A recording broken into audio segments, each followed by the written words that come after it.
ఈరోజు నేను రీసెర్చ్ ఫీల్డ్కి రావడం జరిగింది. ఇక్కడ చూస్తే నేను ఎప్పుడు వచ్చినా నా ఫీల్డ్లో జామ, సీతాఫలం రెండు మనకు సీజన్ వైజ్ కంపల్సరీ వస్తాయి. సీతాఫలం చెట్టుకే మాగిన ఫలం అనేది చాలా తీయగా ఉంటుంది. ఒకసారి జాగ్రత్తగా గమనించండి. సో ఇది బాలనగర్ వెరైటీ, ఇది ఇక చూడండి. సో చెట్టుకే మాగిపోయింది చూడండి. ఎస్, చూడండి చెట్టుకే మాగిపోయింది.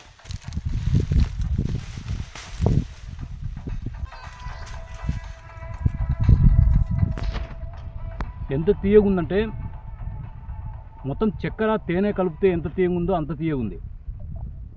మాగింది ఊరికి అట్లంటే వచ్చేస్తుంది. చూడదు, తిప్పితే చాలు ఫుల్ మాగింది చూడండి. ఎస్, అబ్బా.